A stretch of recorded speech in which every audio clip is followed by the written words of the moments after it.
kasih Bapa, kami bersyukur buat pagi ini. Bangunkan kami dengan tubuh yang sehat, tidak kurang satu apapun, semua karena anugerah Tuhan. Bapa, sebelum kami memulai hari ini, kami rindu mengisi hati dan pikiran kami dengan kebenaran firman Tuhan. Berbicara bagi kami, sampaikan isi hatimu bagi kami.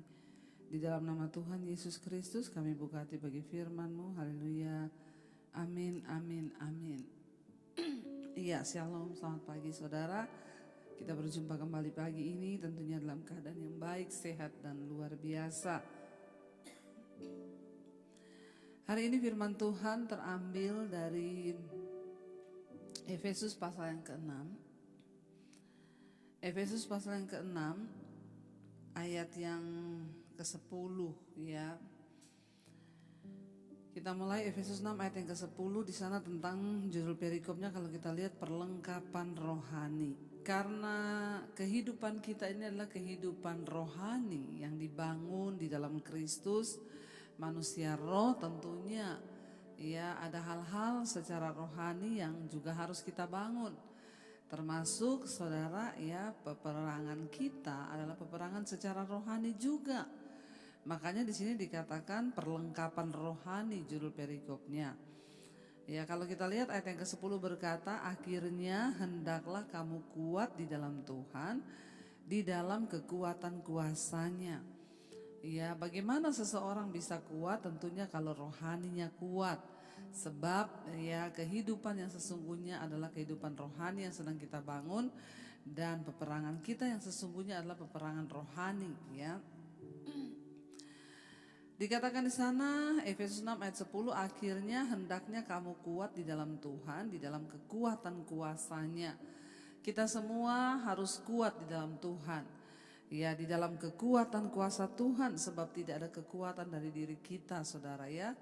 Kekuatan kita hanya berasal dari Tuhan saja. Ayat 11 berkata, kenakanlah seluruh perlengkapan senjata Allah, supaya kamu dapat bertahan melawan tipu muslihat iblis.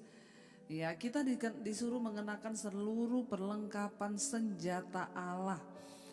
Ya, biasanya kan orang kalau bawa senjata itu mau berperang berarti. Ya, kita semua sedang berada dalam gelanggang peperangan, yaitu peperangan rohani. Ya, musuh kita adalah musuh rohani. Karena itu kita disuruh mengenakan seluruh perlengkapan senjata Allah. Ya, perlengkapan senjata Allah. Di dalam kehidupan rohani tentunya senjatanya juga senjata rohani, dan itu datangnya dari Tuhan. Ya, sebab kita ini bukan melakukan peperangan secara jasmani atau fisik, tetapi di alam roh, saudara ya. Ada perlengkapan senjata Allah. Ya, kita diberikan selengkap senjata Allah itu harus kita kenakan. Supaya apa? Supaya kamu dapat bertahan melawan tipu muslihat iblis.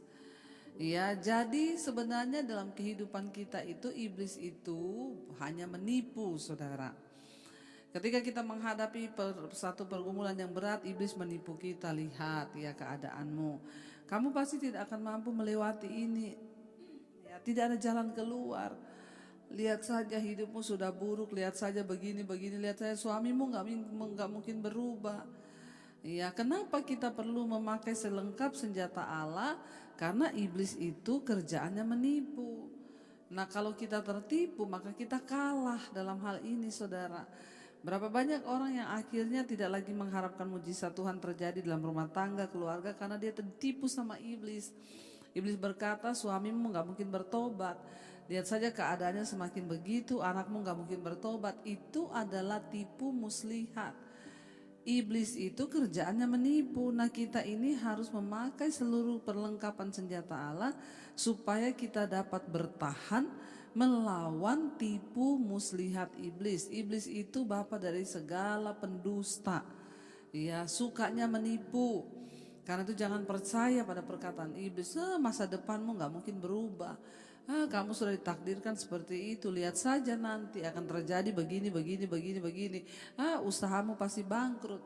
Itu tipu muslihat iblis. Kalau kita percaya, maka itu akan terjadi sungguh-sungguh. Makanya mari kita menyadari bahwa musuh kita itu adalah iblis. Dia hanya menipu kita Bapak Ibu ya. Karena itu kita harus pakai seluruh selengkap senjata Allah.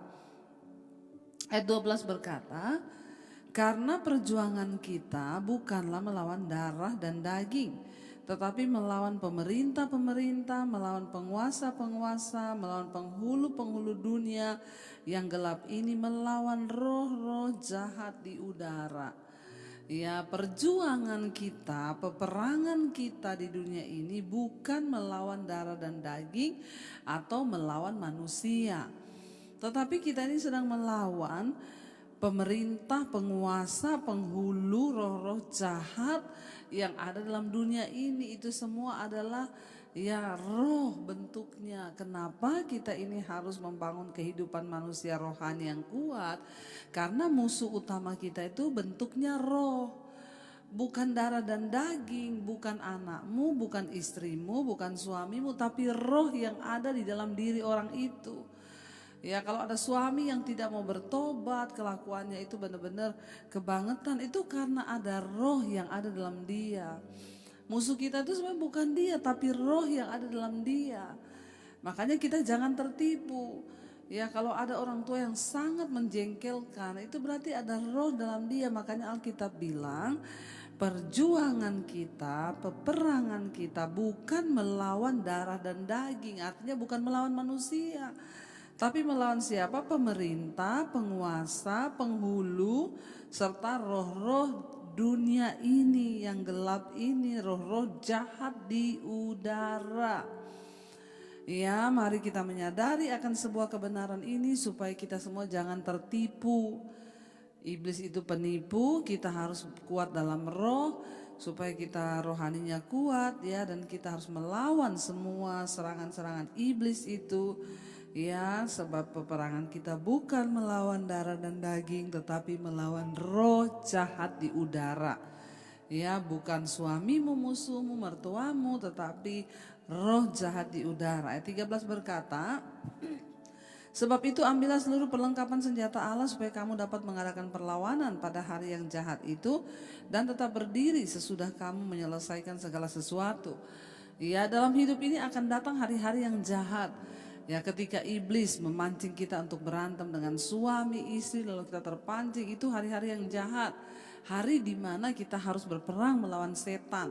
Makanya dikatakan ambil seluruh perlengkapan senjata Allah supaya kamu dapat mengadakan perlawanan pada hari yang jahat itu. Di mana iblis menyerang, itu adalah hari yang jahat bagi semua manusia. Di mana iblis menggoda kita, mungkin hari yang jahat itu kapan? Kita nggak tahu, mungkin besok, mungkin lusa. Hari yang jahat itu di mana iblis mencobai kita, dia ingin membuat kita berantem dengan keluarga, dengan ya orang tua, dengan suami, dengan anak. Itu adalah hari yang jahat di mana iblis menguji kita, di mana iblis mencobai kita supaya kita jatuh, saudara. Makanya dikatakan ambillah seluruh perlengkapan senjata Allah itu supaya kamu dapat mengadakan perlawanan lawan iblis pada hari di mana ia mau menyerang kita, ya, supaya kita tetap berdiri sesudah kita menyelesaikan segala sesuatunya. Kita jangan kalah, tapi tetap berdiri melawan iblis ya. Jadi berdirilah tegap. Ini saudara, perlengkapan senjata Allah itu apa? Berikat pinggang kebenaran. Nomor satu harus ada kebenaran dalam diri kita. Berbaju sirah keadilan, ada keadilan. Kakimu berkasutkan kerelaan untuk memberitakan Injil damai sejahtera. Ini termasuk perlengkapan senjata Allah yang harus kita pakai supaya iblis tidak mengalahkan kita. Ya, kerelaan untuk memberitakan Injil. Artinya apa? Bukan hanya untuk pendeta, tapi untuk setiap kita anak Tuhan. Harus lawan iblis dengan firman. Ya, kita harus rela menyampaikan firman, menyampaikan kebenaran. Artinya ya, berkasutkan kerelaan untuk memberitakan Injil damai sejahtera. Ini termasuk dalam perlengkapan senjata Allah loh. Dalam segala keadaan, pergunakanlah perisai iman. Ada iman, perlengkapan senjata Allah. Ya, iman dikatakan sana, sebab dengan perisai itu, dengan iman itu kamu dapat memadamkan semua panah-panah api dari si jahat. Dengan iman kita panahkan serangan iblis. Kalau iblis berkata, hidupmu pasti akan gitu-gitu saja. Dalam nama Yesus, iblis aku percaya, aku beriman bahwa Tuhan sanggup mengubahkan. Itu iman yang akan mengalahkan panah api dari iblis. Kalau iblis berkata, dokter sudah memvonis kamu kena kanker, kamu pasti mati. Perkatakan, iblis, dengan iman hidup mati di tangan Tuhan, bukan di tangan kanker, bukan di tangan dokter, tapi di tangan Tuhan. Ya, dan terimalah ayat 17. Ketopang keselamatan dan pedang roh, yaitu firman Allah. Dalam segala doa dan permohonan berdoalah setiap waktu di dalam roh, dan berjaga-jagalah dalam permohonan itu dengan permohonan yang tak putus-putusnya, ya, bagi segala orang kudus. Ya, jadi saudara, kita selalu berdoa dalam roh. Itu adalah perlengkapan senjata Allah. Ingat, doa itu bukan hanya ketika kita di kamar. Dimanapun kita berada, kita harus berdoa. Roh kita berdoa, berjaga-jaga. Mau di mobil, dimanapun Tuhan, sertai hidupku, sertai pekerjaanku, sertai rencanaku. Harus seperti itu, saudara. Ya, saya berdoa supaya kita tetap kuat, terutama di hari-hari terakhir ini. Berdirilah teguh, pakai selengkap senjata Allah itu supaya kita kuat berperang. Ingat, musuhmu bukan darah dan daging, tapi roh jahat di udara. Mari kita mau tundukkan kepala, kita berdoa, kita merenungkan firman ini. Kami tahu Tuhan, iblis akan selalu berjalan menipu kami, menyerang kami dengan panah-panah api. Tapi kami juga percaya Tuhan berikan kami kuasa kemenangan. Kami akan tegak kepala kami karena Tuhan beserta kami, karena mulut kami terus memuji nama Tuhan. Terima kasih Bapa, terima kasih Tuhan. Katakan bersama saudara. Maka tegaklah kepalaku, hadapi lawanku yang berjalan di sekelilingku, dan mulutku memuji, bermazmur bagimu, bersorak bagi kebesaran. Lebih lagi katakan, sekarang tegaklah kepalaku, hadapi lawanku yang berjalan di sekelilingku. Amin Tuhan.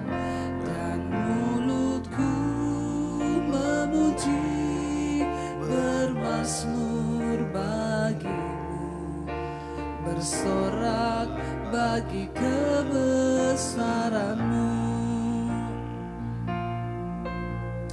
Kami percaya kepala kami tegak karena ada Tuhan dalam hidup kami.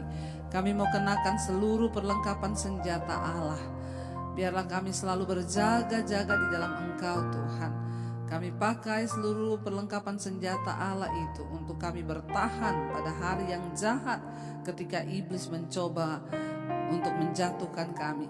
Kami mau berdiri tegap, berikat pinggangkan kebenaran, memakai baju sirah keadilan. Kami memakai kasut kerelaan memberitakan Injil damai sejahtera. Dan dalam segala keadaan kami pergunakan perisai iman. Sebab dengan perisai iman itu kami dapat memadamkan panah-panah api dari si jahat. Dan kami terima ketopang keselamatan dan pedang roh, yaitu firman Allah. Dan juga kami mau terus berjaga-jaga dalam segala doa dan permohonan. Kami mau berdoa tiada putus-putusnya kepada Tuhan. Terima kasih Bapa. Pakai hidup kami untuk menjadi berkat. Pakai hidup kami untuk berdampak. Kami tahu peperangan kami bukan melawan darah dan daging, bukan saudara kami sesama manusia, tapi roh jahat di udara. Mampukan anak-anak untuk terus kuat bertahan. Berkati yang bekerja, sekolah, kuliah, dimanapun berada Tuhan. Lindungi, jagai. Yang sakit Engkau sembuhkan dalam nama Tuhan Yesus. Yang beban berat Engkau beri kelegaan. Yang berulang tahun hari ini Engkau Tuhan tambahkan umur panjang, agar hidup kami boleh berdampak. Biarlah kekayaan, hormat di tangan kiri dan umur panjang di tangan kanannya, sebab Tuhan memberkati. Berkati bangsa dan negara kami, berkati Bapak Presiden Jokowi, wakilnya, seluruh jajaran yang ada. Indonesia dikuduskan Tuhan dan diberkati oleh Tuhan. Terima kasih Bapak. Kami menyerahkan seluruh hidup kami pada hari ini. Semua kami yang ada dalam pergumulan, Tuhan menjadi jawaban. Kami kuat sebab Tuhan yang menopang kami. Mari kita berdoa. Bapa kami, Saudara. Bapa kami yang dalam sorga, dikuduskanlah nama-Mu. Datanglah kerajaan-Mu, jadilah kehendak-Mu di bumi seperti di sorga. Berikanlah kami pada hari ini makanan kami yang secukupnya. Dan ampuni kami akan kesalahan kami, seperti kami juga mengampuni orang yang bersalah kepada kami. Dan janganlah membawa kami dalam pencobaan, tapi lepaskan kami daripada yang jahat. Karena Engkau yang punya kerajaan dan kuasa dan kemuliaan sampai selama-lamanya.